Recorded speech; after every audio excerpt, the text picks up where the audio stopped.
There's nothing quite like the loneliness of being the only woman in the village without children to call her own. Freya knows this pain intimately as she sits by her cold hearth, watching other families gather while she remains forgotten. In ancient Norway, a childless widow is considered cursed. Freya has endured 3 long winters alone since her husband died in battle, with no sons to protect her and no daughters to comfort her aging years. The village whispers, follow her everywhere. Barren, woman, forgotten soul. Then one snowy evening, a giant Viking warrior named Ragnar knocks on her door. His words are simple and direct. I was told you're alone. Let me give you sons, woman. It's not romance he's offering, it's survival. She needs heirs. He needs land.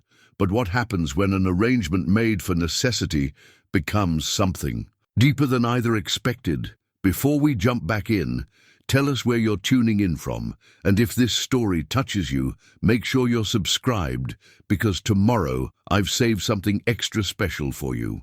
The silver wedding ring on Freya's finger catches the firelight as she turns it absently, a habit she's developed during the long, solitary evenings. 3 winters have passed since Olaf fell defending the village from raiders, yet she still wears his ring like a shield against the world's judgment.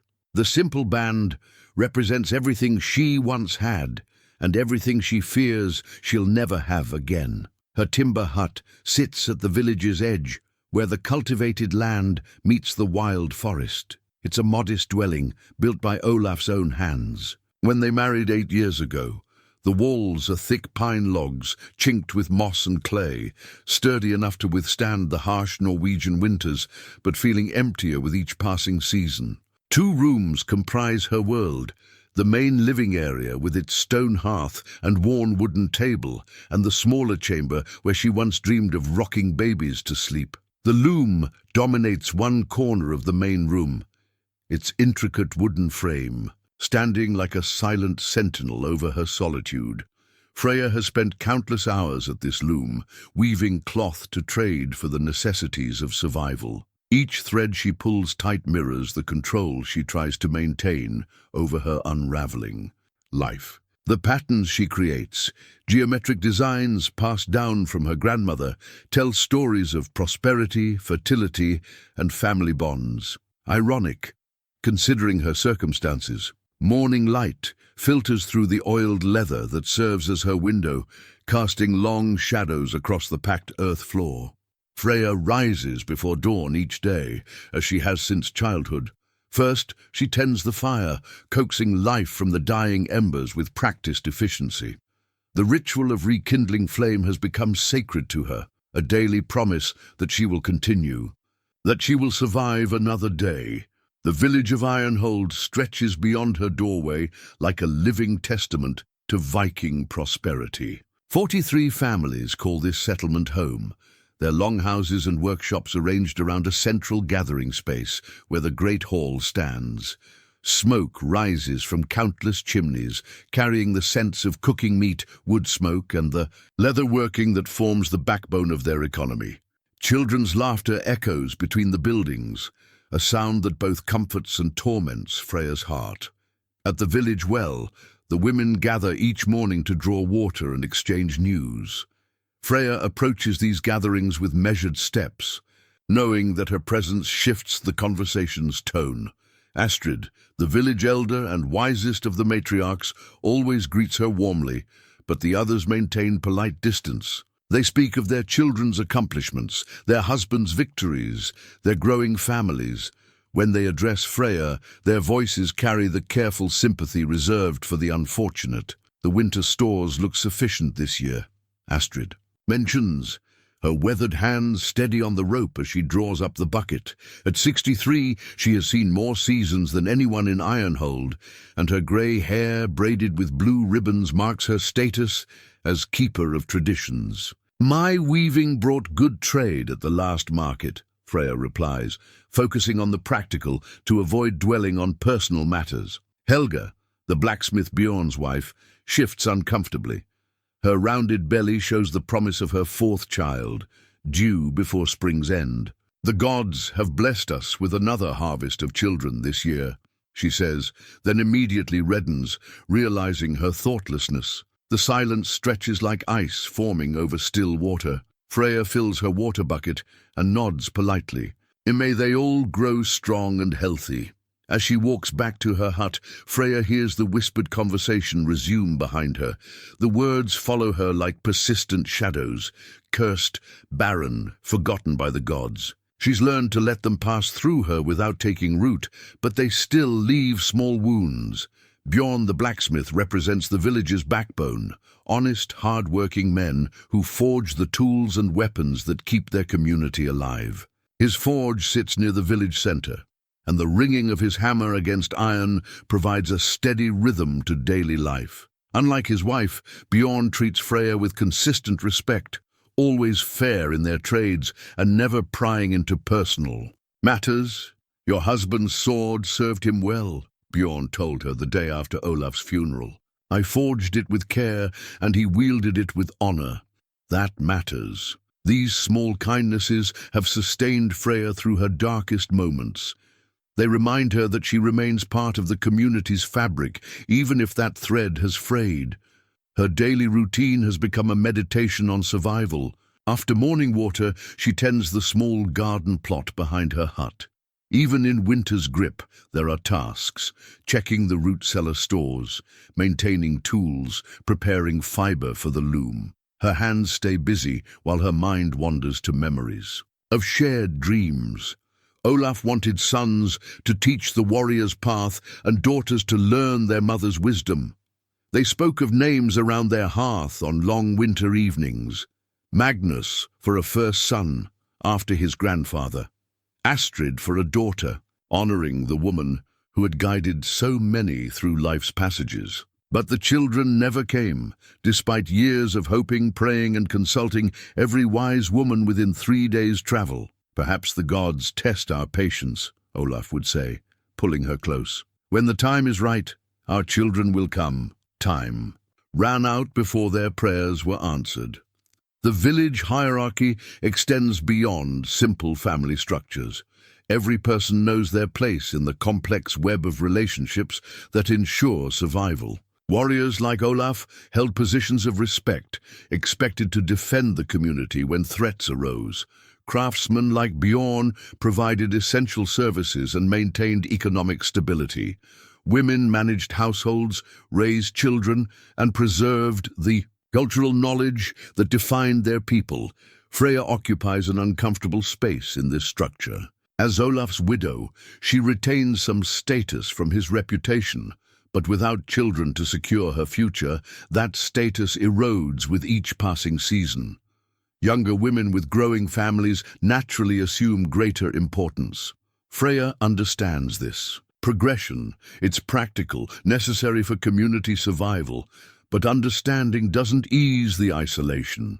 Evening brings the most challenging hours. When other families gather for meals and storytelling, Freya sits alone at her table, eating simple fare by flickering candlelight. The silence presses against her like a physical weight. Sometimes she speaks aloud to Olaf's memory, sharing thoughts about village happenings or memories from their time together.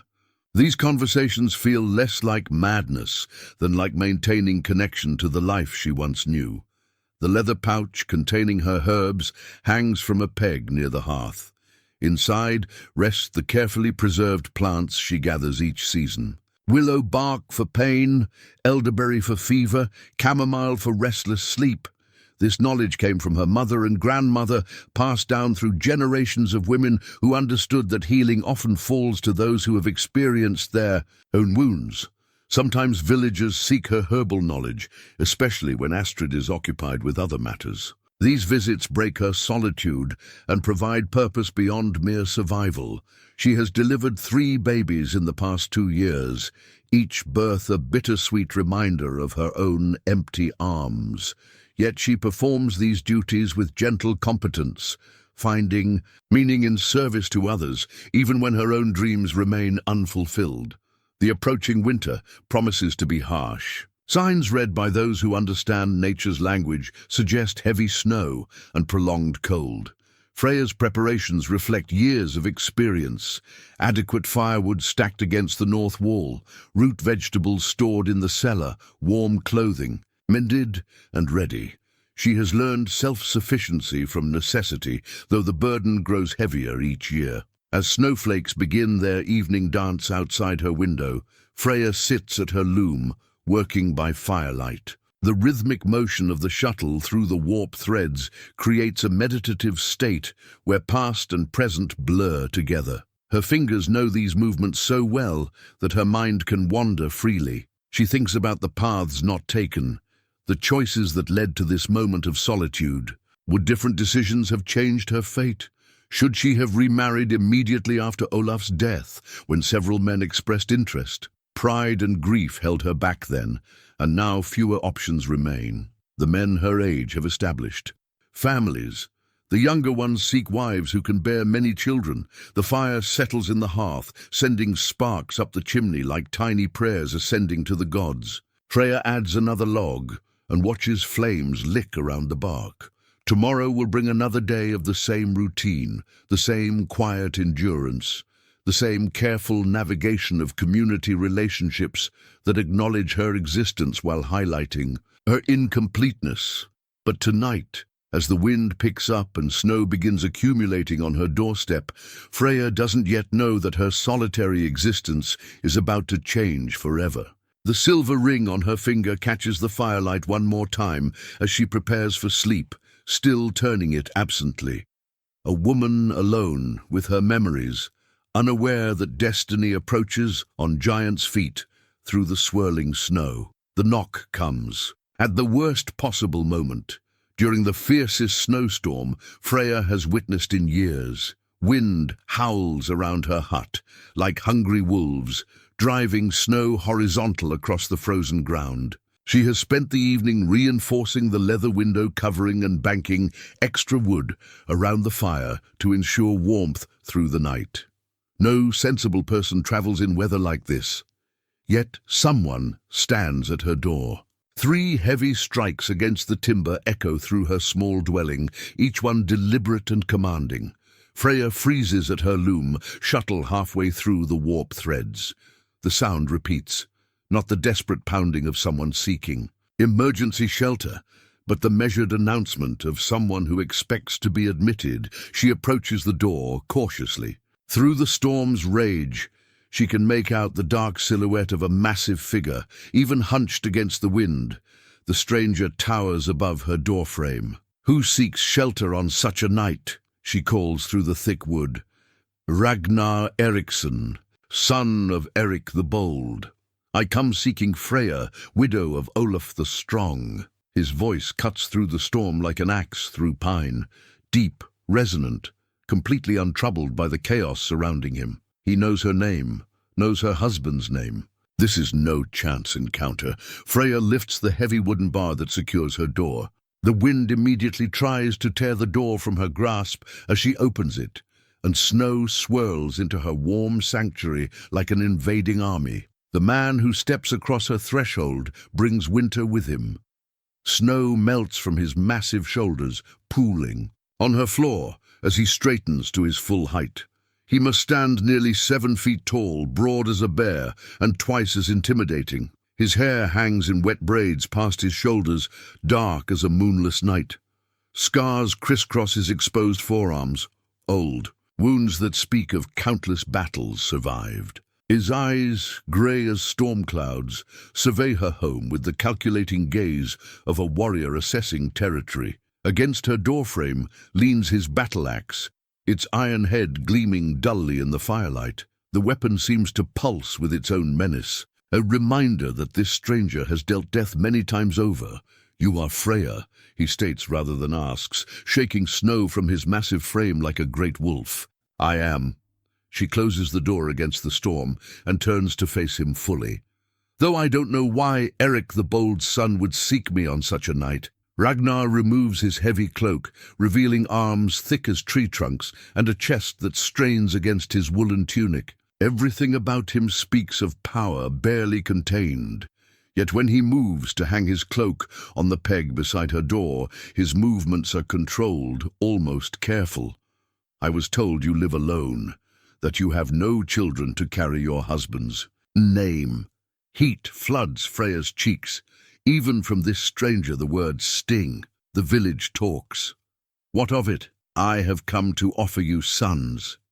The bluntness hits her like a physical blow. No gentle approach, no courteous preliminaries, just the raw truth stated as simply as commenting on the weather. Freya grips the back of her wooden chair to steady herself. I don't understand. Ragnar moves closer to the fire, holding his hands. Toward the warmth, steam rises from his wet clothing. You need heirs. I need land and a hearth to call home. It's a practical arrangement. You speak of marriage like bartering for livestock. All marriages are bargains. The wise acknowledge it openly. His matter-of-fact tone stirs something rebellious in Freya's chest. And what makes you think I would bargain with you? For the first time, Ragnar looks directly at her, and the intensity of his gaze makes her breath catch. Because you're clever enough to recognize opportunity. Because 3 winters alone have taught you that pride doesn't keep you warm or protect you from those who would take what little you have. The truth of his words cuts deeper than any insult. Freya has felt increasingly vulnerable as seasons pass, aware that her position in the community grows more precarious. But hearing it stated so plainly by this intimidating stranger ignites anger she's kept carefully banked. You know nothing of my circumstances. I know Eric the Jealous has been watching your home. I know he speaks of claiming your land when the village council decides you can no longer maintain it alone. I know winter grows harder each year for those without strong backs to share the burden. Eric the Jealous. The village knows him by that name, though none dare use it openly. A warrior past his prime who covets what others possess and schemes to acquire it through manipulation rather than honest effort.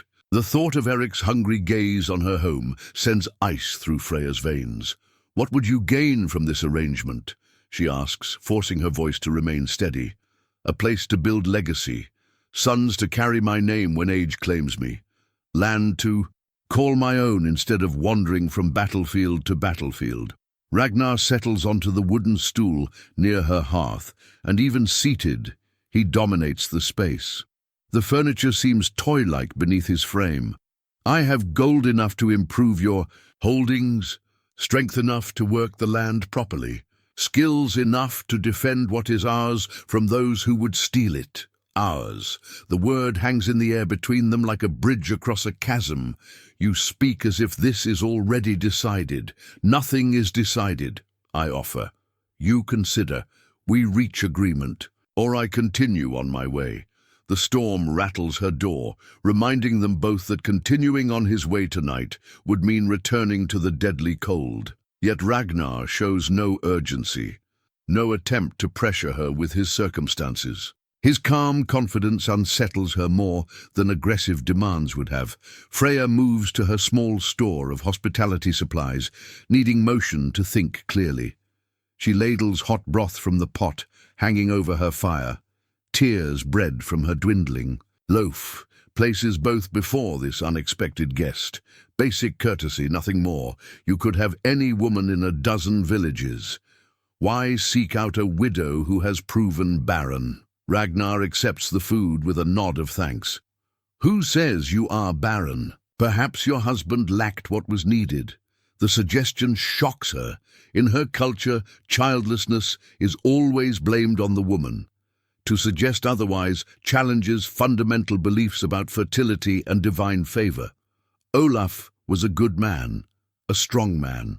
Good and strong don't always make children. I've seen warriors who could cleave a man in two, but couldn't plant seed that would grow. He tears the bread methodically, chewing slowly while she processes his words. The idea that her childlessness might not represent personal failure or divine punishment has never occurred to her. It opens possibilities she's been afraid to consider. Why would you risk it? If I am truly cursed, I don't believe in curses. I believe in trying until you succeed. The simple statement carries profound implications. Freya has spent 3 years accepting her fate, convinced that fighting against it would only bring more pain. This stranger suggests she's been surrendering too easily. Outside, the storm reaches its peak fury. Wind shrieks around the hut's corners, and snow builds against the walls. They are truly isolated now, cut off from the village and its watching eyes. In this small sanctuary, surrounded by the storm's chaos, they can speak truths that daylight might make impossible. "What exactly are you proposing?" she asks finally. "Partnership. You provide the home and knowledge of local ways. I provide protection and the means to improve our circumstances. We work together to build something lasting, and if no children come," Ragnar meets her gaze steadily, "then we face that truth when it arrives. But we try with everything we have." The fire pops, sending sparks up the chimney. Freya realizes she's been unconsciously turning her wedding ring, that nervous habit revealing her internal struggle. "This conversation is reshaping everything she thought she knew about her future. I need time to consider. The storm will likely last until morning. I'll sleep by your fire if you permit it, and we can speak more when the weather clears." His assumption that she would allow him to stay should offend her, but somehow it doesn't. Perhaps because he states it as request rather than demand, or perhaps because the alternative, sending him back into the killing cold, would be tantamount to murder. "You may stay, but we maintain proper boundaries." Ragnar nods solemnly. "You have my word." As Freya prepares sleeping furs for her unexpected guest, she catches herself stealing glances at his massive form. He seems to fill her small home with masculine presence she hasn't felt since Olaf's death. The sensation is both comforting and deeply unsettling. The storm continues its assault on her sanctuary, but inside, beside the warm fire, two people begin the delicate dance of negotiation that might reshape both their lives forever. Morning brings crystalline silence after the storm's fury. Sunlight streams through gaps in the clouds, turning the snow-covered landscape into a field of diamonds. Freya wakes to find Ragnar already awake, sitting by the banked fire with the carved drinking horn they shared during their awkward evening meal. The horn, made from an aurochs horn and decorated with intricate knotwork, represents the beginning of their tentative partnership, a vessel they must both touch, both use, both trust. "The storm has passed," he observes without turning from his contemplation of the flames. "So it has."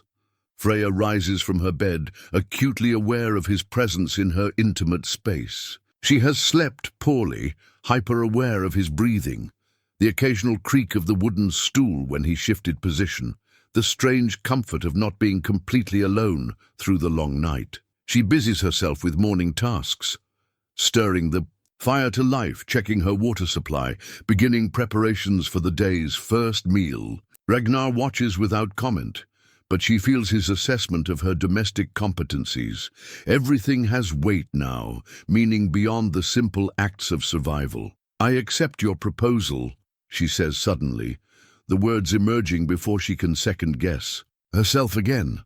Ragnar sets down the drinking horn with deliberate care. "You're certain?" "Nothing in life is certain, but yes, I choose this path over the alternative." He nods once, the gesture carrying more weight than elaborate promises. Then we begin today.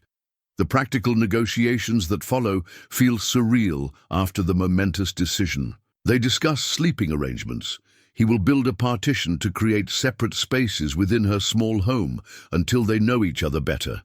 They plan improvements to the property, reinforcing the root cellar, expanding the garden plot, perhaps adding a workshop where he can maintain weapons and tools for trade. "The village will have opinions about this arrangement," Freya warns as she ladles porridge into wooden bowls. "Let them have opinions. They'll keep them to themselves. Once they understand, I won't tolerate interference." His casual confidence both reassures and worries her. Ragnar clearly expects to command respect through reputation and presence, but village politics require more subtle navigation than battlefield dominance. Their first public appearance together occurs at the well, where the morning gathering of women provides the community's most efficient information network. Freya approaches with measured steps, Ragnar walking slightly behind her, close enough to show protection, far enough to avoid appearing possessive. The conversations halt as they approach. Astrid, ever the diplomat, recovers first. The storm brought unexpected shelter seekers, I see. Astrid, this is Ragnar Eriksson. He has asked me to consider a marriage arrangement. The words feel strange in her mouth, too formal and distant for the intimacy of sharing her small home through the night. But public announcements require careful phrasing to avoid giving gossips too much ammunition. Helga, the blacksmith's wife, studies Ragnar with poorly concealed nervousness. His size alone intimidates, but his reputation precedes him. Eric the Bold's son, veteran of countless battles, a man who has killed more enemies than most warriors ever face. "Will you be staying in Ironhold?" Astrid asks, her tone carefully. "Neutral. If Freya accepts my suit, yes, I seek to establish roots after years of wandering." The diplomatic answer satisfies none of their curiosity, but provides little fodder for criticism. Astrid nods approvingly, while the younger women exchange meaningful glances behind her back. As they walk back to her hut, water buckets in hand, Freya notices how differently people look at her now. The pitying glances have been replaced by speculative assessments. Some show envy. Ragnar is undeniably an impressive man, wealthy enough to support a family comfortably. Others display concern, perhaps wondering if such a formidable warrior will treat a gentle widow kindly. "They're afraid of you," she observes. "Fear isn't always a bad thing. It prevents foolish actions. But it also prevents genuine friendship." Ragnar considers this as they navigate the snowy path. "I've never had many friends. Comrades in battle, yes, men who would stand with me against enemies, but friends who share thoughts and feelings." He shakes his head. "That's a luxury warriors rarely afford." The admission reveals unexpected loneliness beneath his formidable exterior. Perhaps he too has spent years in isolation, albeit a different kind than hers. Back at her home, Ragnar begins the promised modifications immediately. He works with efficient precision, measuring spaces, calculating what materials he'll need. His hands, so large they could probably crush her skull without effort, manipulate tools with surprising delicacy. "You do good work," Freya comments. Watching him notch timber for the partition framework, my father insisted his sons learn all necessary skills. "A warrior who can't build his own shelter dies in the wild," he used to say. "Tell me about your father." Ragnar pauses in his work, considering how much to reveal. Eric the Bold lived up to his name. He led men into impossible battles and brought most of them home alive, but he was hard on his sons, demanding excellence in everything. "Did you have brothers?" "Two. Both died in different raids.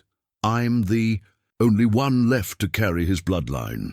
The revelation explains some of his urgency about establishing legacy. He faces the same fear that haunts her, being forgotten, leaving no mark on the world beyond the grave. Throughout the morning, neighbors find excuses to pass by her hut.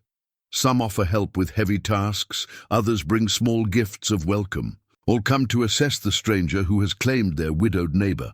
Ragnar receives these visits with polite reserve, neither encouraging intimacy nor giving offense. Bjorn the blacksmith proves the most direct in his evaluation.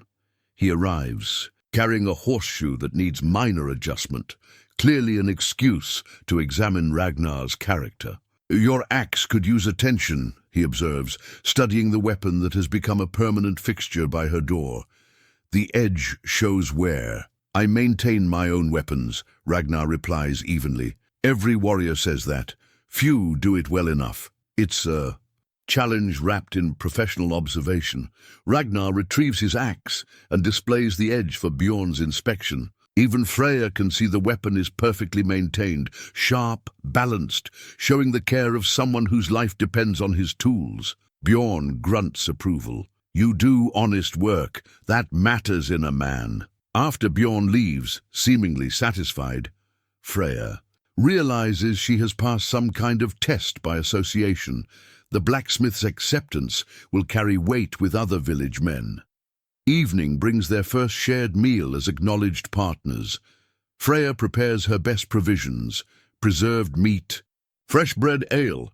She has been saving for special occasions. They eat by candlelight, the partition Ragnar built today, providing psychological separation while maintaining practical sharing of the space. "Are you having second thoughts?" Ragnar asks, noting her quiet mood. "Not second thoughts, just adjustment thoughts. This morning I woke as a woman alone. Tonight I share my home with a man I barely know. What would you like to know?" The simple question opens possibilities she hadn't considered. Most marriages in their culture involve families negotiating alliances, with the individuals having little choice in their partners. This arrangement offers unusual opportunity for mutual discovery. What do you hope for, beyond the practical necessities we've discussed? Ragnar sets down his drinking horn, considering. Peace, I suppose. The chance to build something instead of destroying. To wake each morning knowing I'm creating legacy rather than simply surviving until the next battle. And if our arrangement produces no children, then we find other ways to matter. We help raise other people's children. We contribute to the community's strength. We leave the village better than we found it. His thoughtful answer surprises her. She had expected him to insist on the importance of blood legacy, but he shows flexibility she hadn't anticipated. As they prepare for another night sharing her small space, Freya feels the first stirrings of genuine curiosity about this complex man who has entered her life. The drinking horn sits between them on the table, no longer a symbol of awkward negotiation, but a bridge toward understanding. 4 days into their arrangement, disaster strikes with the unpredictability that defines life in the Northlands.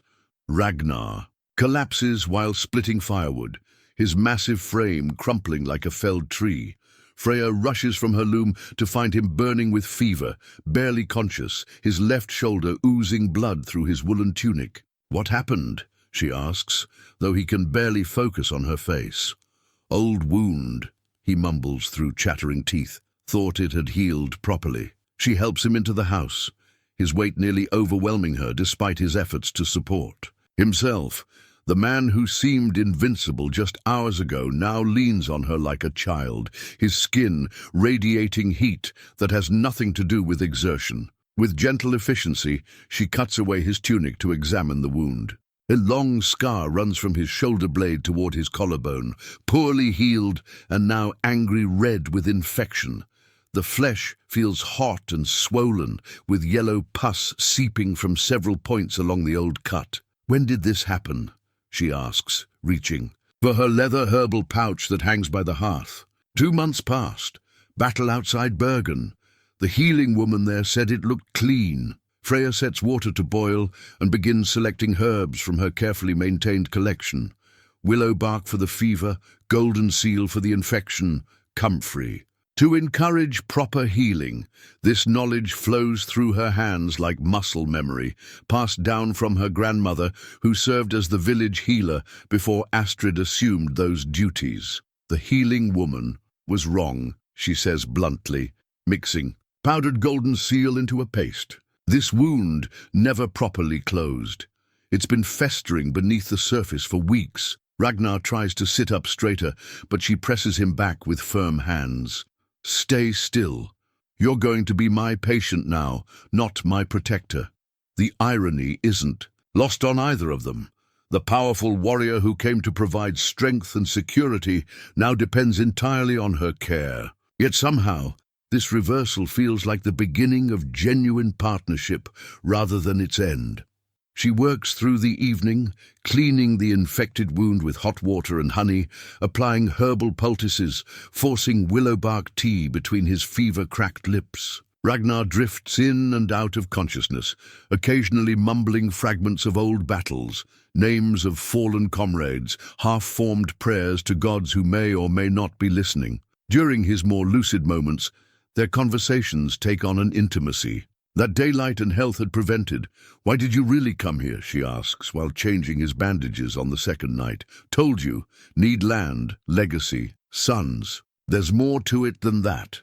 Ragnar's grey eyes fix on her face with startling clarity despite his fever. I'm tired of killing. 32 years old, and I've lost count of the men who've died on my blade. Each battle feels more pointless than the last. What changed? Watched a boy, couldn't have been more than 16, die at Bergen. He called for his mother as the light left his eyes.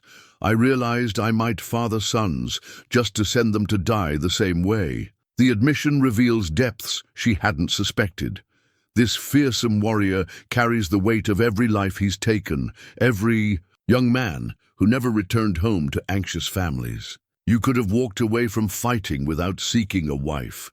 A man alone is just a mercenary, selling death to whoever pays best. A man with family has reason to build instead of destroy. His honesty touches something deep in her chest. She had assumed his proposal stemmed from simple pragmatism, but now she sees the profound longing beneath his practical words. On the third day, village elder Astrid arrives with fresh herbs and knowing eyes. She examines Ragnar's wound with professional competence, nodding approval at Freya's treatment. You've done well, the infection is breaking. I learned from watching you, Freya replies, grateful for the older woman's implicit approval. Astrid settles beside the fire, accepting the offered cup of herb tea. He's fortunate to have found you. We have an arrangement, nothing more. Child, I've lived long enough to recognize the signs. You tend him like a woman caring for someone precious, not like someone fulfilling a bargain. The observation makes Freya pause in her ministrations. She has been working tirelessly to save Ragnar's life, driven by something deeper than duty or even compassion. When did this intimidating stranger become important enough to lose sleep over? Don't become too attached to arrangements. Astrid warns gently. They have a way of becoming something else entirely. That evening, as Ragnar's fever finally breaks, he lies still and lucid for the first time in days. Sweat beads on his forehead, but his eyes focus clearly on her face. You could have let me die, he observes with characteristic bluntness. Don't be ridiculous. You could have. Told the village the arrangement failed when I took sick. Found yourself a healthier partner. Freya stops grinding herbs to look at him directly. Is that what you would have done? No, but I'm not sure why. Maybe because we're more alike than either of us expected. The confession hangs between them like a bridge neither is quite ready to cross. They are both wounded souls seeking something beyond mere survival, both carrying losses that have shaped them into people who understand loneliness intimately. During his recovery, Ragnar reveals more of himself than health and strength would have allowed. He speaks of his brothers with grief still raw after years. He describes his father's impossibly high standards and the weight of being the sole surviving son. He talks about battles that haunt his dreams and the growing emptiness that no amount of gold or glory could fill. In return, Freya finds herself sharing memories she has held private since Olaf's death. She tells him about the children she dreamed of having, the names they had chosen, the cradle Olaf had begun carving but never finished. She describes the terrible loneliness of being surrounded by families while having none of her own. Do you think we're cursed? She asks one evening as she helps him sit up to eat broth. I think we're two people who've been hurt and are trying to heal. That's not a curse, it's just human. His simple wisdom comforts her more than elaborate reassurances would have. They are indeed just human, doing what humans do, reaching toward each other across the darkness, hoping to find warmth and understanding. On the seventh day, Ragnar insists on rising from his sickbed despite her protests. He moves carefully, favoring his healing shoulder, but determination drives him to resume normal activities. Thank you, he says simply as she helps him into a clean tunic. For what? For seeing me as more than just a useful stranger. For caring whether I lived or died. The moment stretches between them, heavy with unspoken possibilities. When Freya reaches up to touch his forehead, checking for residual fever, Her fingers linger against his skin longer than medical necessity requires. They both notice. Neither pulls away. Something has shifted during his illness. Some barrier broken down by the intimacy of caring and being cared for. The leather herbal pouch hanging by their hearth now represents more than just her knowledge. It symbolizes the moment when their practical arrangement began its transformation into something resembling genuine affection. 2 weeks pass in a rhythm of shared tasks and growing familiarity. Ragnar's recovery has restored his strength, but something fundamental has changed between them. He moves through her space, their space now, with careful consideration, asking before taking, offering before assuming. In return, Freya finds herself genuinely interested in his thoughts on everything from the best wood for tool handles to his memories of distant lands. The hand-carved wooden comb appears on her small table one morning, like a gift from the gods themselves. Ragnar sits whittling by the fire when she emerges from sleep, wood shavings scattered around his feet, the delicate implement taking shape between his massive fingers. "What are you making?" she asks, though the answer becomes obvious as he adds the final teeth with precise knife strokes. "Your hair deserves better than finger combing," he replies without looking up from his work. The simple statement carries unexpected intimacy. He has been watching her morning routine closely enough to notice such details, caring enough to spend hours crafting a solution. The comb itself is a work of art, smooth birchwood polished to a honey glow, decorated with tiny carved ravens along the spine. "It's beautiful," she breathes, accepting the gift with reverence. Beauty should have beautiful tools. The compliment, indirect but unmistakable, brings heat to her cheeks. She runs the comb through her long brown hair, marveling at how smoothly the teeth glide through tangles that usually require patient working. "You have skilled hands for such delicate work. My father insisted his sons learn carving. A warrior's hands must create as well as destroy," he said.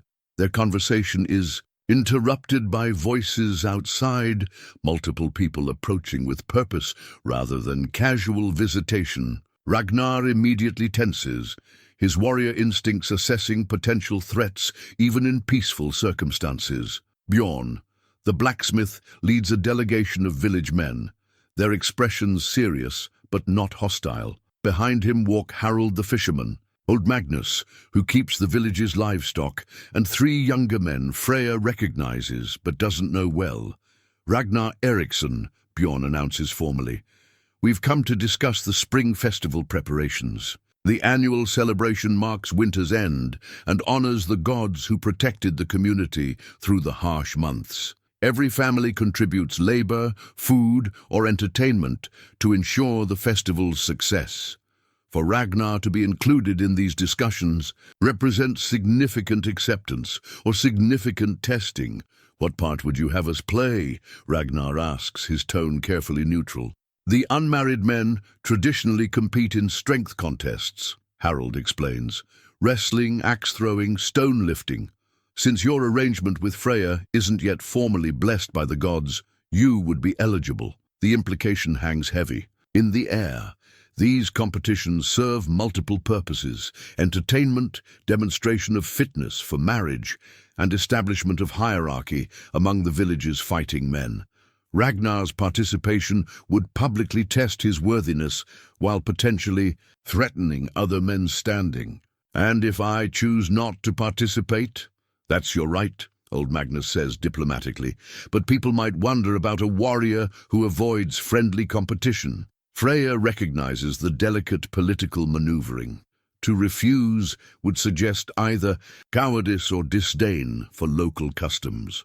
To accept means facing challenges designed to expose any weaknesses other men might exploit. "I'll compete," Ragnar decides. "It will be good to stretch muscles that have grown soft from domestic comfort." The men exchange glances at his casual confidence. They had hoped to rattle him with their implicit challenge, but his matter-of-fact acceptance demonstrates the unshakable self-assurance that makes him so formidable. After the delegation leaves, Freya expresses the concern she couldn't voice publicly. Eric the Jealous will be watching for any sign of weakness. Let him watch. I didn't survive 32 years of warfare by being careless about rivals. This isn't warfare. It's politics, and politics require different strategies. Ragnar considers her words while testing the flexibility of his healing shoulder. Then teach me your village's politics. The request surprises her. Most men, especially warriors, dismiss women's understanding of social dynamics as gossip and triviality. But Ragnar seems genuinely interested in her insights. Eric has been building alliances slowly, carefully. He offers services to families in need, loans tools to those who lack them, shares his hunting success with widows and children. People feel obligated to him. Classic strategy. Create dependence, then exploit it. Exactly. But he's also been spreading subtle doubts about your intentions. Nothing direct enough to challenge openly, just questions about why such a successful warrior would settle in our small village. What kind of questions? Freya hesitates, knowing her next words will sting. Whether you're fleeing some crime or curse, whether you plan to establish yourself here and then raid neighboring settlements, whether you see our village as a conquest rather than a home. Ragnar's jaw tightens, but he nods, understanding. Reasonable concerns, given my reputation. What do you think? I think you're exactly what you claim to be, a warrior tired of wandering who wants to build something lasting. But my opinion won't matter if the community decides otherwise. Then I need to prove my intentions through actions, not words. The festival will be your opportunity. If you compete well, but not domineeringly, if you show respect for local customs while demonstrating your capabilities, if you make it clear you're joining the community rather than conquering it, you think like a strategist, Ragnar observes. With approval, I think like a woman who's watched village politics destroy good people when they misunderstand the rules. Over the following days, Ragnar prepares for the festival competitions with methodical dedication. He practices axe throwing behind their hut, lifting stones to test his strength, wrestling with an imaginary opponent to gauge his recovered mobility. But he also makes visible efforts to integrate with community life. He volunteers to help repair old Magnus's damaged sheep pen, working alongside the elderly man with patient good humor. He visits Bjorn's forge to admire the blacksmith's craft and discuss improvements to various tools. He joins the men's evening conversations at the Great Hall, listening more than speaking, showing respect for local knowledge and customs. Most significantly, he begins treating Freya differently in public. Instead of the formal distance he maintained during their early arrangement, he now shows her the consideration due a valued partner. He helps her carry water without being asked, defers to her judgment on household matters, includes her in conversations, instead of relegating her to women's separate discussions. People are starting to believe this might be a real marriage rather than just a convenient arrangement, Astrid observes during one of her visits.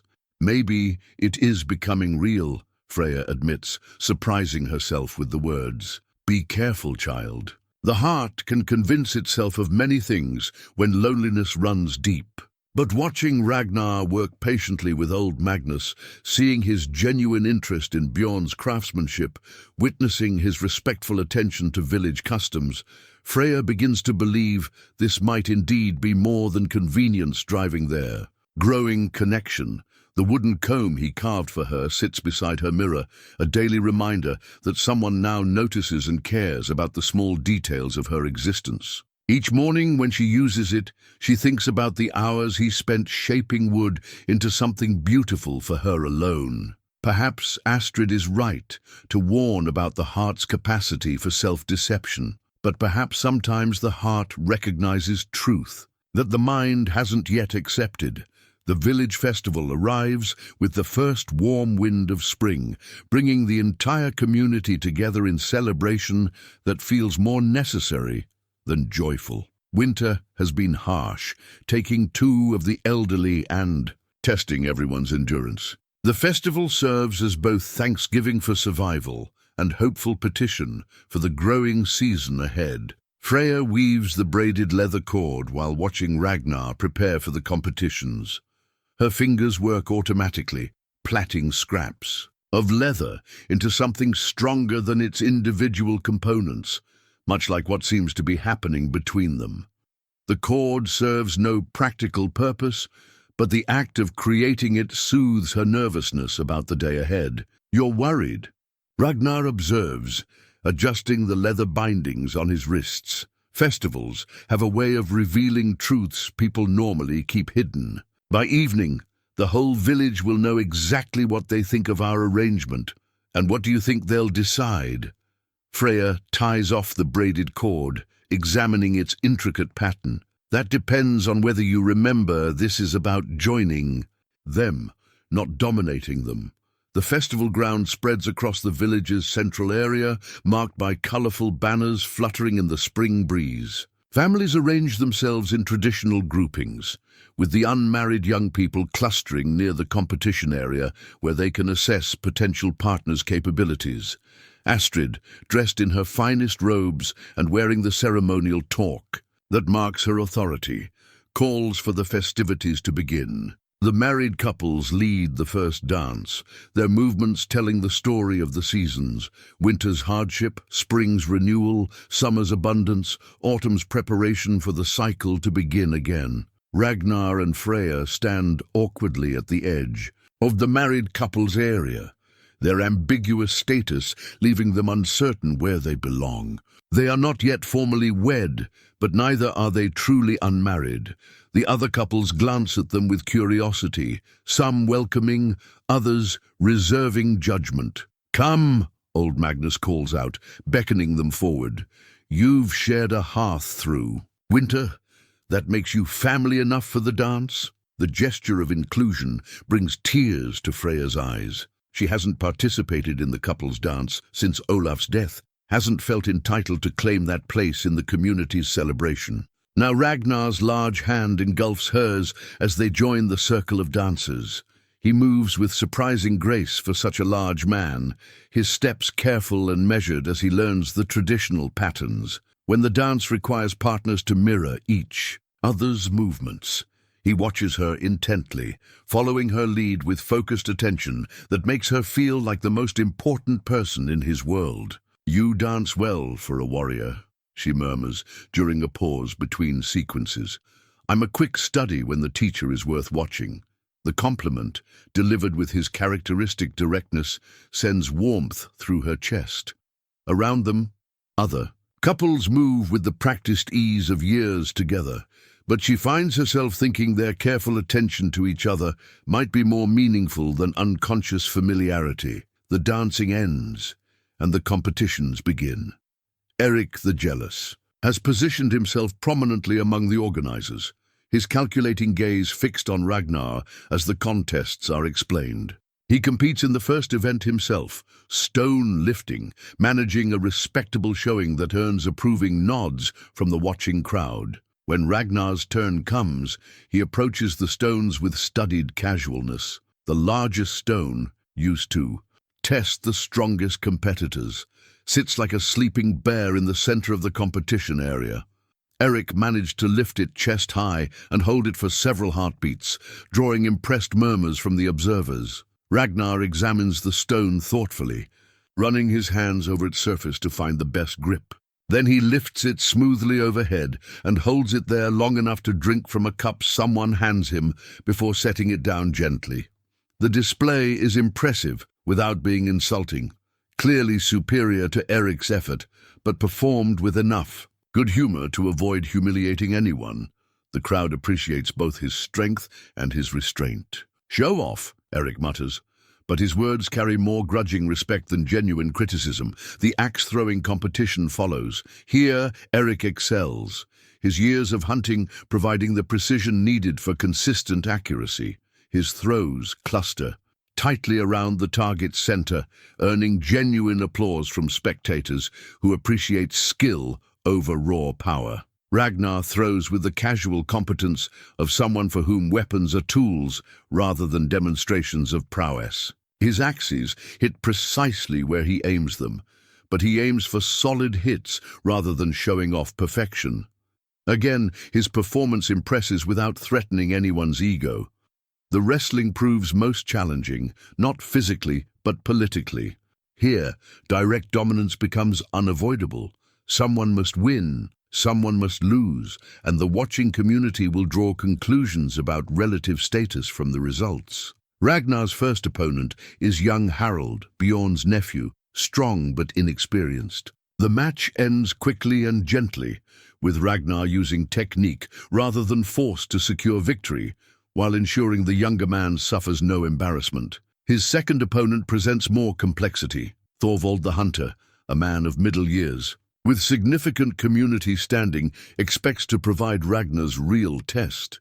The match becomes a careful dance of strength and strategy, neither man willing to overwhelm the other with pure force. Freya watches with growing tension as the wrestlers circle each other, testing grips, seeking advantages. She realizes she desperately wants Ragnar to win, not for pride, but because she fears what his loss might mean for their future in this community. The match ends when Thorvald makes a slight mistake, overcommitting to a throw that Ragnar smoothly counters into a pinning hold. Victory achieved, Ragnar immediately helps his opponent to his feet with obvious respect for the effort given. "Well fought," Thorvald declares, loud enough for everyone to hear. "You know your business, Eriksson." The final challenge comes from Erik himself, and everyone present understands this contest carries weight beyond simple competition. Erik has spent months positioning himself as guardian of community interests against potential threats. Ragnar represents the unknown quantity that could upset carefully maintained balances. They grapple with deadly seriousness, both understanding that more than personal pride hangs in the balance. Erik fights with the cunning of political ambition, seeking to expose any weakness he can exploit later. Ragnar counters with patient strength, refusing to be goaded into unnecessary roughness. The match stretches longer than the others, both men evenly matched in experience, if not physical capability. The watching crowd grows silent, sensing the importance of this moment for their community's future. Finally, Erik's stamina fails first. Age and years of scheming rather than training show as his movements become less precise, his breathing more labored. Ragnar presses his advantage carefully, securing victory without causing injury or humiliation. As he helps Erik to his feet, Ragnar speaks quietly but clearly enough for nearby listeners to hear. "You defend your people well. That's worthy of respect." The words acknowledge Erik's legitimate concerns while establishing Ragnar's own commitment to community welfare. It's a masterful bit of diplomacy that diffuses potential resentment while demonstrating understanding of local dynamics. As evening falls and the formal competitions end, couples gather for the final dance, the one that celebrates partnership, commitment, and the hopes couples hold for their shared future. Ragnar extends his hand to Freya with a question in his eyes. "Will you dance with me as my partner, not just my arrangement?" The question carries layers of meaning beyond the simple request. He's asking whether she's ready to acknowledge publicly that something real is growing between them, something worth celebrating and protecting. The braided leather cord in her pocket reminds her that some bonds grow stronger through careful tending, rather than dramatic gestures. She takes his hand. 3 weeks after the festival, Freya wakes to find Erik's bloodied knife embedded in her doorframe like a grim invitation. The blade still drips crimson in the early morning light, and beneath, its scratched, crude letters spell out a simple message: soon. Her scream brings Ragnar racing from the woodshed, his own axe already in hand before he fully comprehends the threat. He examines the knife without touching it, his warrior's mind cataloguing details that might prove useful later. Fresh blood. "He was here within the last hour." His voice carries the cold calm of a man assessing battlefield conditions. Did you hear anything? Freya shakes her head, still staring at the weapon that violates her sense of safety. This isn't random violence or heat of passion threat. Someone planned this intimidation, executed it while she slept vulnerable and unaware. Why now? She whispers. The festival went well. People accepted you, accepted us, because acceptance makes his position weaker. As long as people questioned my presence here, Eric could position himself as their protector. Now that they're beginning to trust me, he needs a different strategy.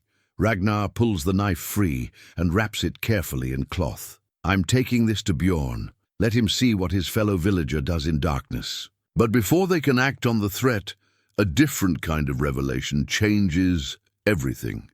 Freya has been ignoring the signs for weeks, attributing her morning queasiness to stress from the festival preparations, her unusual fatigue to the emotional energy of integrating Ragnar into her life. But when her monthly bleeding fails to arrive for the second time, the truth becomes undeniable.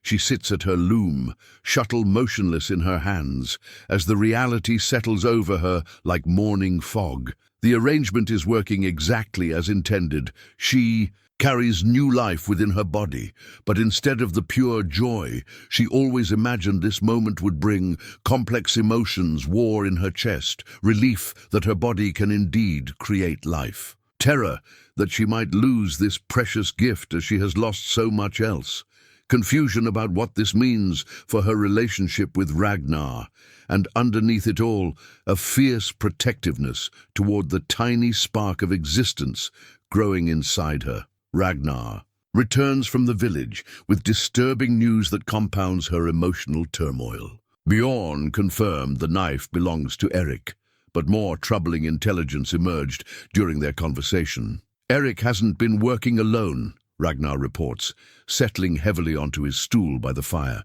He's been in contact with raiders from the northern settlements. 3 ships spotted off the coast last week, allegedly just passing through. You think he's planning something more than intimidation? I think he's convinced others that I represent a threat worth eliminating, and that he's offered them something valuable in exchange for assistance. The implications make Freya's blood run cold. If Eric has allied himself with outside forces against Ragnar, the entire village could suffer for their conflict. Innocent families might pay the price for political maneuvering they played no part in creating. There's something I need to tell. You, she says, her voice barely above a whisper. Ragnar looks up from sharpening his knife, immediately noting the gravity in her tone. What is it? I'm carrying your child. The words hang in the air between them, like smoke from a scattered fire. Ragnar sets down his whetstone with deliberate care, his expression unreadable as he processes this news that changes everything. You're certain? As certain as any woman can be at this stage. My body tells me what my mind was afraid to believe. He rises from his stool and moves toward her with the careful steps of someone approaching something precious and fragile. When he reaches her loom, he kneels beside her chair, so their eyes are level. How do you feel about it? The question surprises her with its gentleness. She had expected immediate joy from him, celebratory reactions to the successful fulfillment of their arrangement's primary purpose. Instead, he seems to understand that her feelings might be more complex than simple happiness. Terrified, she admits, grateful, protective, confused about what it means for us. What do you mean? Freya's hands find the braided leather cord in her pocket, fingers tracing its familiar pattern as she struggles to articulate fears she barely understands herself. Our arrangement was about creating children. Now that it's working, where does that leave us personally? Do you stay just long enough to see the child safely born? Do we continue this marriage of convenience with a baby between us? Do we pretend the feelings that have grown between us don't complicate everything? Ragnar reaches for her free hand, engulfing it in his massive palm. What feelings? The direct question forces her to confront truths she's been avoiding. Over the past weeks, watching him integrate into village life, caring for him during his illness, sharing quiet conversations by firelight. Somewhere in that process, her practical arrangement became something much more dangerous. I care what happens to you beyond our agreement. I worry about your safety for reasons that have nothing to do with my own security. I find myself hoping you'll choose to stay, even if duty no longer requires it. And that frightens you? Yes, because caring makes losing more painful, and because I'm not sure your feelings match mine. Ragnar studies her face with the same intensity he once applied to battlefield assessments. You want to know how I feel about you? She nods, not trusting her voice. I think about your safety before my own. I find myself making plans that assume we'll grow old together. I catch myself watching you work and feeling content in ways that have nothing to do with practical arrangements. He pauses, seeming to weigh his next words carefully. I've never said this to any woman, but I believe I love you, Freya.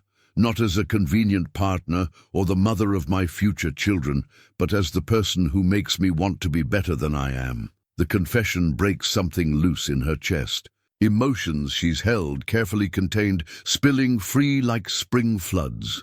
I love you too, and that terrifies me more than Eric's threats or the dangers of childbirth or anything else we might face.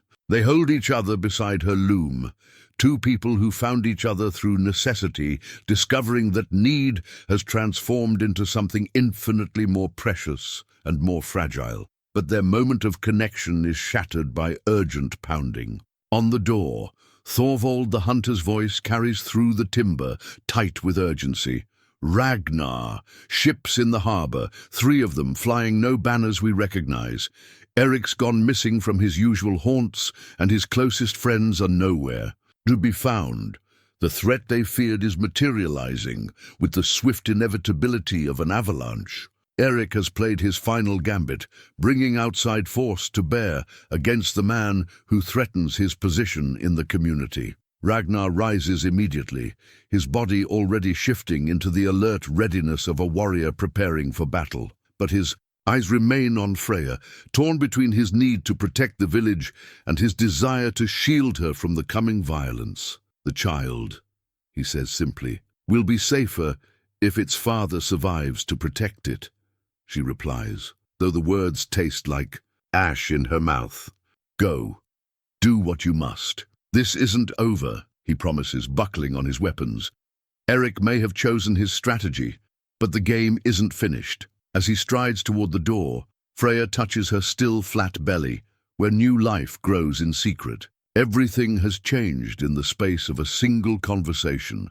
Their relationship, their future, the stakes of the conflict they now face. The bloodied knife that began this day as a simple threat now represents something far more complex.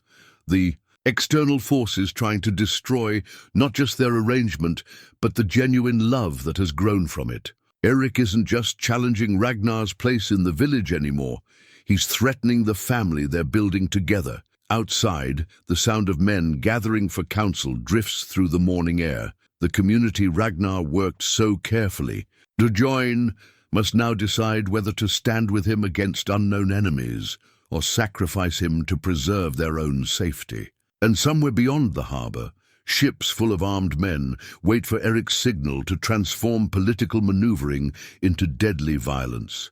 The ancestral sword lies across Ragnar's knees as he sits in the village's great hall, its ancient blade reflecting firelight like captured lightning.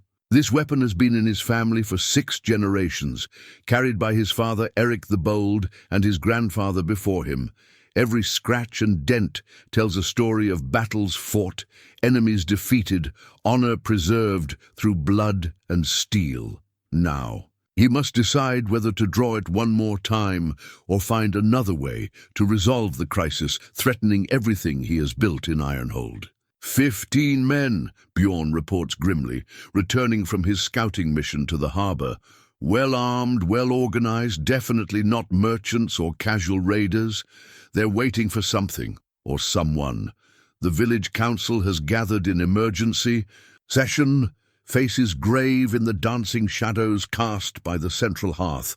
Every adult male sits in the traditional circle, with the women arranged behind them according to ancient custom. But Freya stands beside Ragnar rather than with the other women, her presence there a statement about their partnership that no one challenges given the circumstances. Old Magnus speaks first, his weathered voice carrying the authority of years.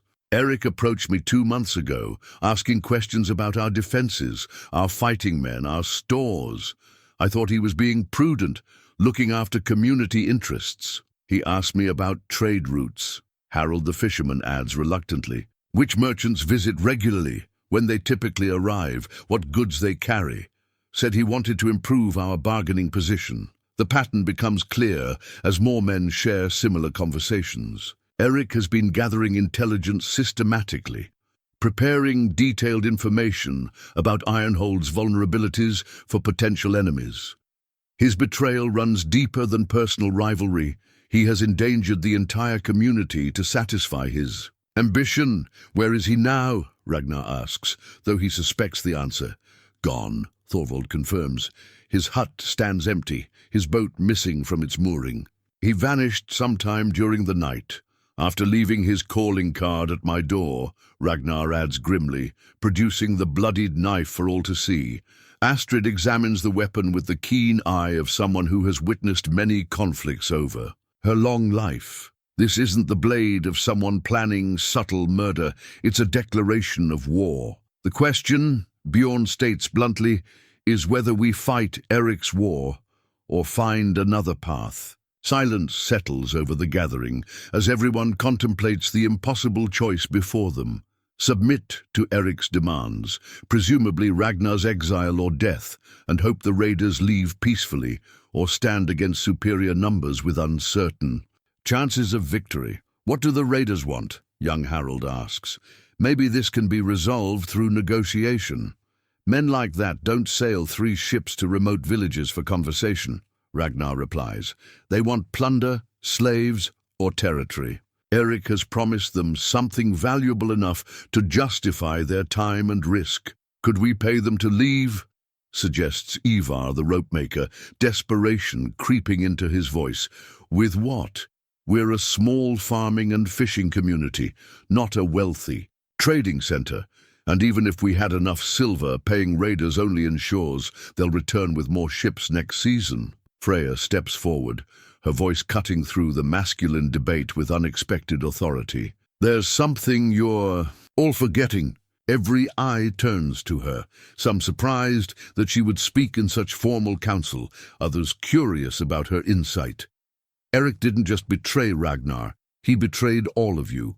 He gave strangers detailed information about your families, your homes, your defenses. Whatever happens with these raiders, Eric has proven he cannot be trusted with this community's safety. Her words strike home with devastating accuracy. The men exchange glances as the full implications sink in. Even if they sacrifice Ragnar to Eric's demands, they would be rewarding treachery and ensuring that such betrayals become acceptable in future conflicts. The woman speaks truth, old Magnus declares solemnly. Eric has broken the bonds that hold communities together. That cannot be overlooked, regardless of what we decide about the immediate threat. Ragnar rises, the ancestral sword balanced in his hands, as he addresses the council with the measured tones of a man who has commanded warriors in desperate circumstances. I won't ask you to fight my battles. This started as personal conflict between Eric and me, but it has become something larger, a test of whether outside enemies can use internal divisions to destroy what you've built together. He sets the sword on the table before him, point toward his own chest, in the traditional gesture of submission to community judgment. If my presence brings danger you cannot accept, I'll leave tonight. Take my woman and our unborn child, sail north to settlements where we have no history, start again somewhere else. Freya's sharp intake of breath draws attention to his casual revelation of their pregnancy. Several women lean forward with sudden interest, while the men's expressions shift subtly as they process this new information. "You carry Ragnar's child?" Astrid asks directly. "I do," Freya confirms, lifting her chin with quiet pride despite the circumstances. The announcement changes everything. A pregnant woman cannot easily travel, especially with winter still threatening. Late storms. More importantly, the coming child represents potential future for the community, a new generation born of the union between local and outsider, symbolizing successful integration rather than conquest. "Then you're not going anywhere," Bjorn states firmly. "A man doesn't abandon his pregnant wife to wander like an outlaw. And this village doesn't exile expectant mothers to satisfy the demands of traitors." Murmurs of agreement ripple through. The gathered villagers, even those who initially favored appeasement, find their resolve stiffening at the thought of forcing a pregnant woman into dangerous exile. Ragnar retrieves his sword, but instead of sheathing it, he draws the blade halfway from its scabbard. "Then we fight. But we fight smart, using our knowledge of local terrain and the advantages of defending our homes. Against 15 trained warriors?" Harold sounds skeptical. 15 warriors who don't know our waters, our paths, our hiding places.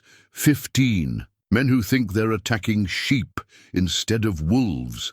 Ragnar's voice carries the confidence of someone who has turned desperate situations into victories through superior strategy. "What do you propose?" Thorvald asks. Ragnar moves to the great all-central table, using small objects to represent key positions as he outlines his plan. "They'll expect us to either surrender immediately or make a desperate stand in the village center. Instead, we make them come to us on ground of our choosing." His strategy unfolds with elegant simplicity. Use the village's apparent vulnerability to draw the raiders inland, then strike from concealed positions using intimate knowledge of local geography. Turn their superior numbers into a disadvantage by forcing them to fight in confined spaces where only a few men can engage at once. "The women and children go to the caves above the North Ridge," he continues, "well supplied, easily defended, impossible to find without local knowledge. A few men stay to guard them, while the rest of us prepare surprises for our uninvited guests." "You really think it will work?" young Ivar asks. "I think it gives us better odds than any alternative," Ragnar replies honestly. "And I know that fighting for something you love makes men more dangerous than fighting for gold or glory." As the council breaks up to begin preparations, Freya approaches Ragnar with the question that has been building in her mind throughout the discussion. "Promise me something, anything. Promise me you'll come back, not as a hero, not as a victor, just as the father of our child. I need you to survive this, not win it gloriously." Ragnar cups her face in his hands, studying her features as if memorizing them. "I promise to do everything in my power to come home to you and our child, but I can't promise victory comes without cost. I know. Just remember that you have more to live for now than honor and reputation." "I remember, and it makes me more dangerous than I've ever been." The preparations begin immediately. Weapons are sharpened, arrows fletched, strategic positions scouted and prepared. The village transforms from peaceful community to fortress as everyone contributes according to their abilities. Freya finds herself organizing the women's evacuation to the caves, her pregnancy making her one of those who must retreat to safety rather than stand and fight. The irony isn't lost on her.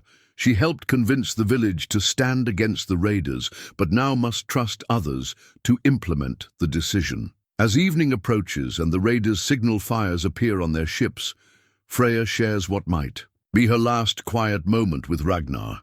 They sit together outside their small home, watching the sun paint the sky in shades of war. "Do you regret it?" she asks quietly. "Coming here, making this arrangement, getting involved in village politics?" "No," he answers without hesitation.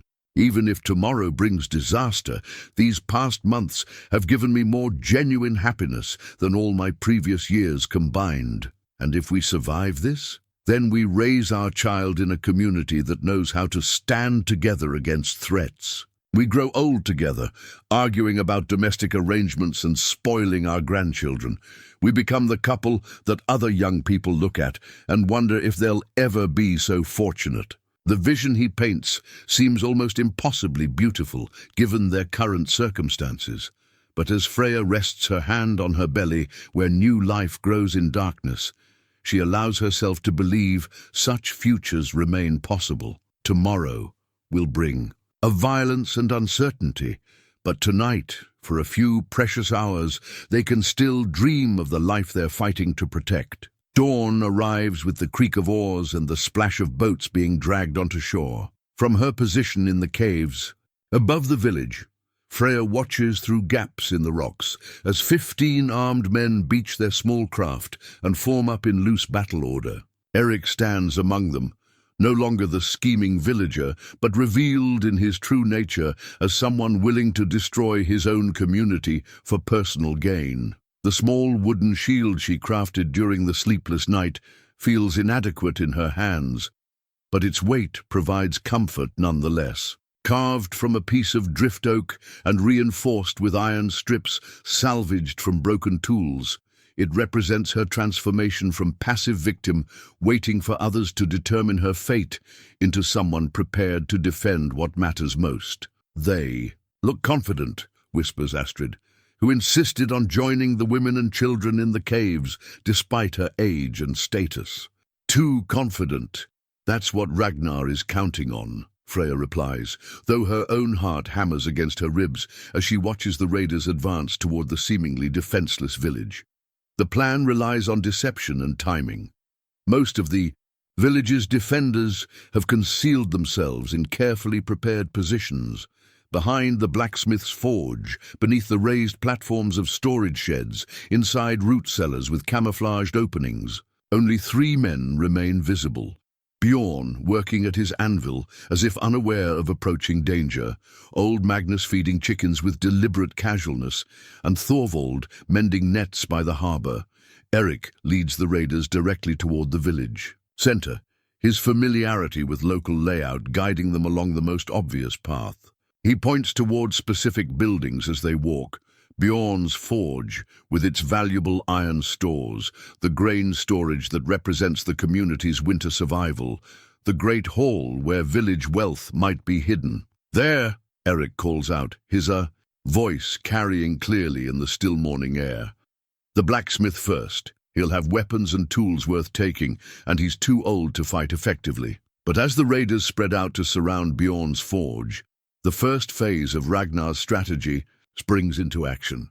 What appeared to be a lone old man working metal becomes the center of a carefully coordinated ambush. Bjorn drops his hammer and rolls behind his anvil as arrows whistle from concealed positions. Harold and young Ivar rise from their hiding places. Beneath the grain platform, crossbows already loaded and aimed, 2 raiders fall immediately, pierced by bolts that find gaps in their hastily donned mail. The remaining attackers scramble for cover, their confident advance dissolving into confusion. As they realize they've walked into a trap, Eric screams commands that his allies struggle to follow, the careful intelligence he provided proving less valuable than expected when the village refuses to behave like helpless prey. From the caves, Freya watches Ragnar emerge from his concealment. Behind the great hall, his ancestral sword gleaming in the morning light. But instead of charging directly into battle, as she feared he might, he moves with calculated precision, cutting off the raiders' retreat toward their boats, while other defenders press them from different directions. "He's keeping his promise," she murmurs, recognizing that his tactics prioritize survival over glory. Each move is designed to minimize risk while maximizing effectiveness. The approach of a man with too much to live for to waste his life on dramatic gestures. The battle's second phase begins as the raiders attempt to regroup. They're superior. Numbers mean little when they can't bring them to bear effectively, forced to fight in small groups as the village's narrow paths and strategic obstacles fragment their formation. Eric proves more dangerous than expected, his years of scheming having taught him to anticipate problems and adapt quickly. He rallies 6 of his remaining men and leads them in a flanking maneuver designed to reach the Great Hall and take hostages from any villagers who might be hiding there. But Freya has been watching Eric's movements with the sharp attention of someone whose unborn child's future depends on this battle's outcome. She sees him break away from the main fight, sees his small group moving toward what they think is an undefended target. He's going for the hall, she tells Astrid urgently. Ragnar. We'll stop him. Ragnar doesn't know. He's engaged with 3 raiders near the forge. Freya looks down at the wooden shield in her hands, then at the path Eric's group is taking.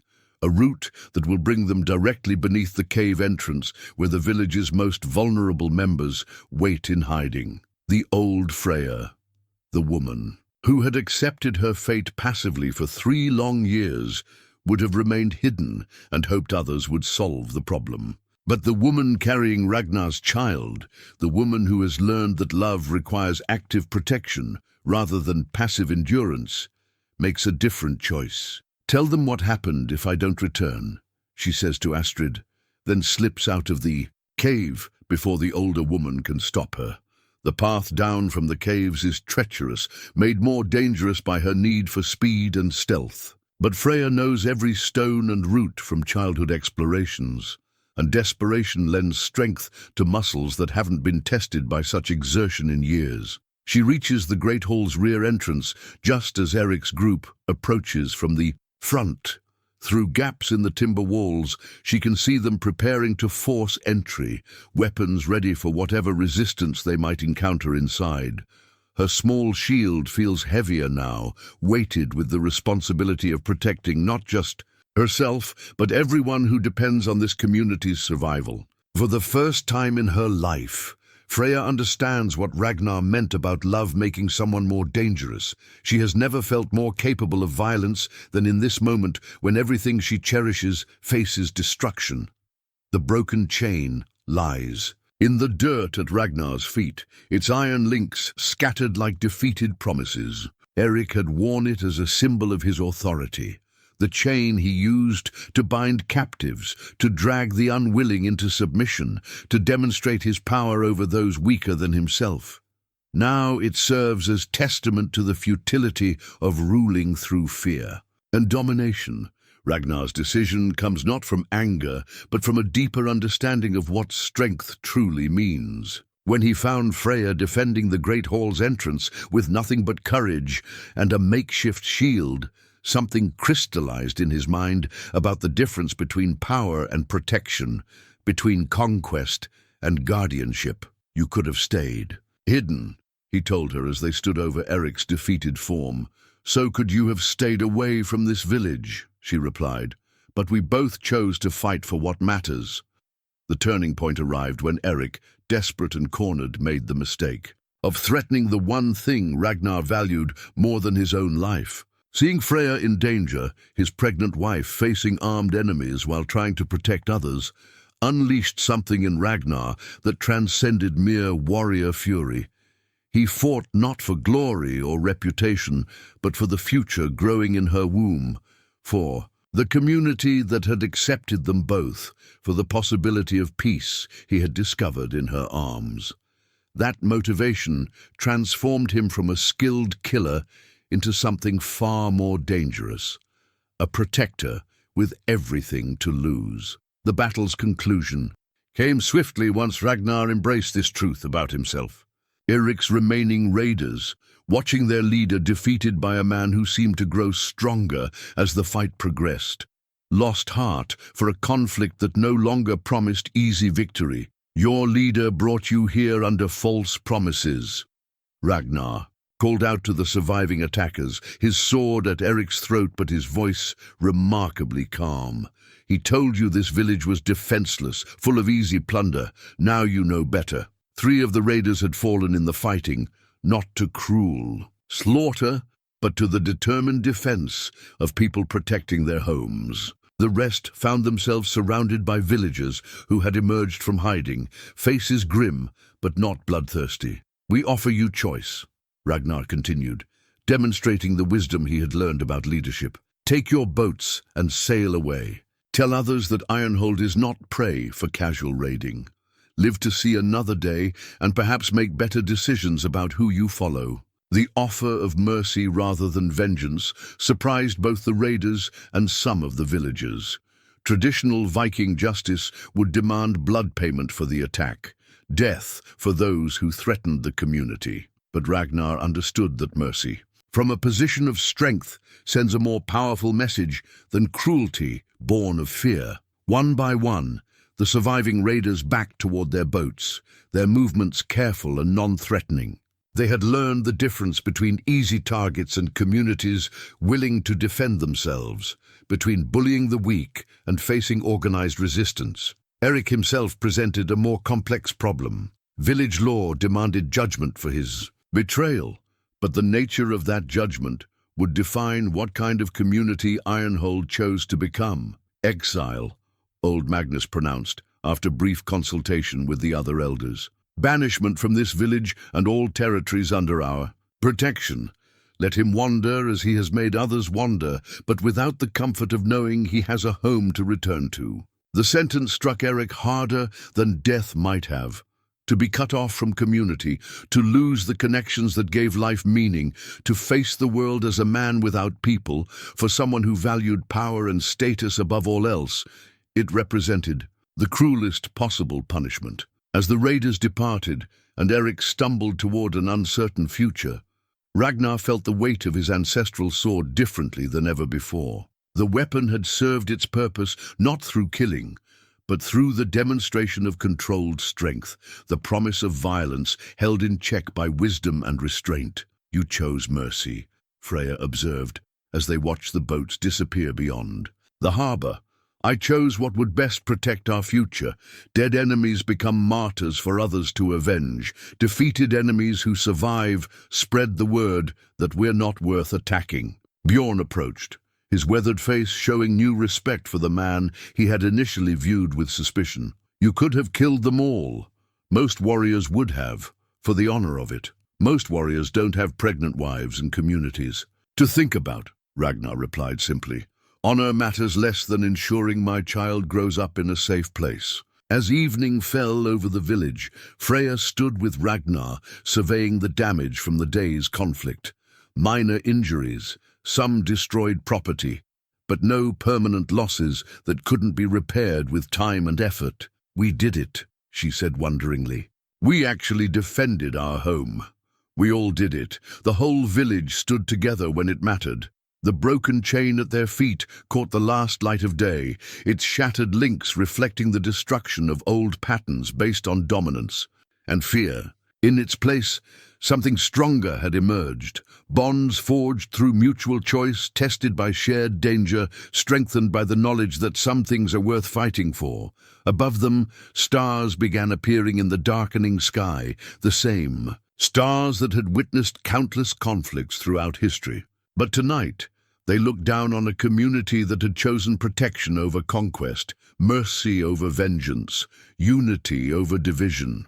The victory belonged not to any individual warrior, but to all of them together, men and women, young and old, native-born and adopted, united in the defense of something more precious than gold or glory, the chance to build lives worth living. Spring arrives with the lusty cry of new life as Freya's son draws his first breath in the world.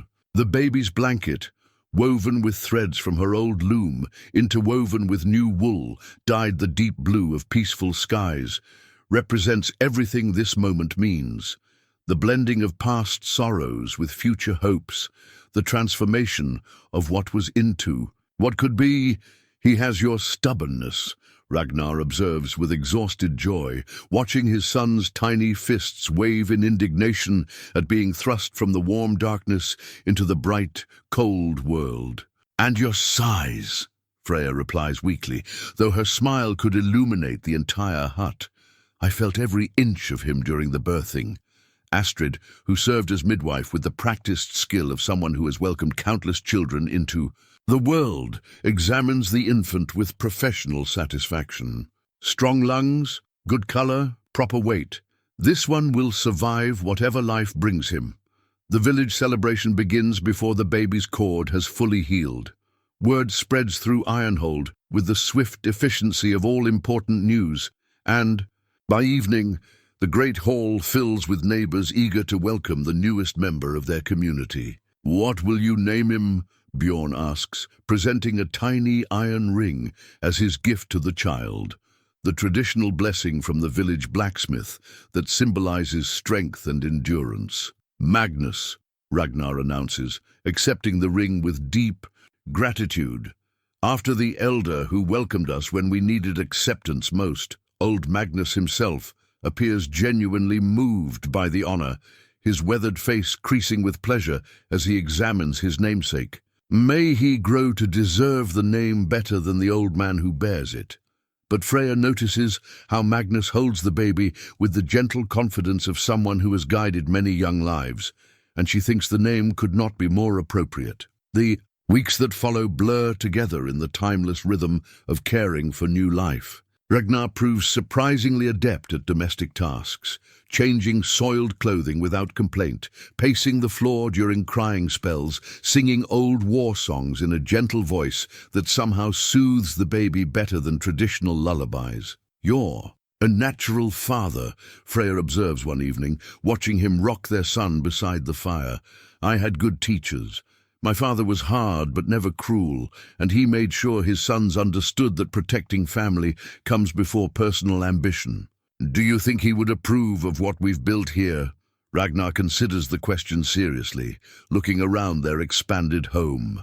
The partition has been removed now, replaced by a proper second room for the baby, with plans for additional expansions as their family grows.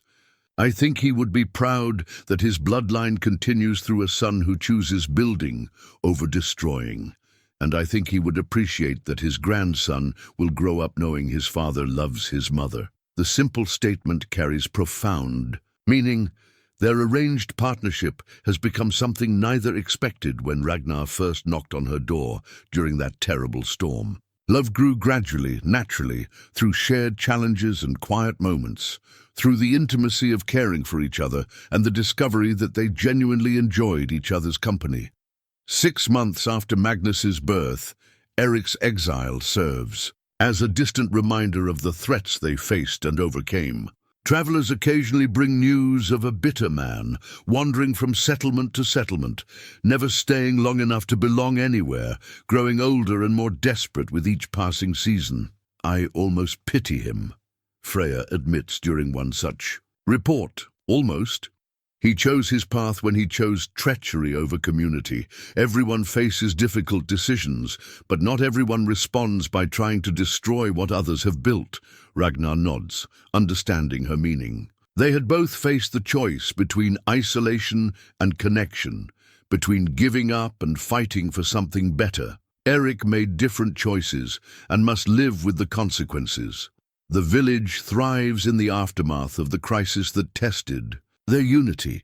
New families arrive, drawn by stories of a community that successfully defended itself while maintaining the values that make life worth living. Ironhold grows from a modest settlement into a proper town, prosperous and secure.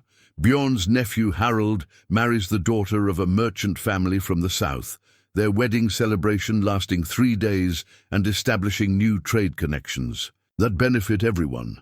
Young Ivar proves gifted at rope-making and begins teaching the craft to apprentices from neighboring villages. Even old Magnus, despite his protests about his advancing age, takes on the role of formal elder, his wisdom sought by leaders from communities throughout the region. "We've become exactly what we hoped," Freya reflects, as she and Ragnar watch Magnus take his first unsteady steps between their outstretched arms. What's that? A place worth defending, a community worth belonging to, a family worth building. In life around, as autumn approaches and Magnus grows into a determined toddler with his father's grey eyes and his mother's thoughtful expression, Freya often finds herself thinking about the journey that brought them to this moment of contentment. The loneliness that once defined her existence seems like a distant memory, though she hasn't forgotten the lessons it taught about the importance of human connection. The silver wedding ring she once wore as a shield against the world now rests in a small wooden box, honored but no longer needed. In its place she wears the simple gold band Ragnar crafted for their formal wedding ceremony, a celebration the entire village participated in with genuine joy. Sometimes, during quiet moments when Magnus naps and the daily tasks are complete, she sits at her loom, creating patterns that tell stories of transformation and hope. The threads she weaves now carry different meanings than the solitary designs of her widowed years. These new patterns speak of partnership, of shared strength, of the beautiful complexity that emerges when two separate lives choose to become one. Ragnar finds her there one evening, peacefully working as snow begins falling outside. Their expanded home. He settles beside her on the stool he built specifically for such moments, content to watch her skilled hands guide the threads into new configurations. "Any regrets?" he asks, echoing the question she once posed to him on the eve of battle. "Only that it took us so long to find each other," she replies, then pauses in her weaving to study the man who transformed her understanding of what life could offer. "And you?" "None whatsoever."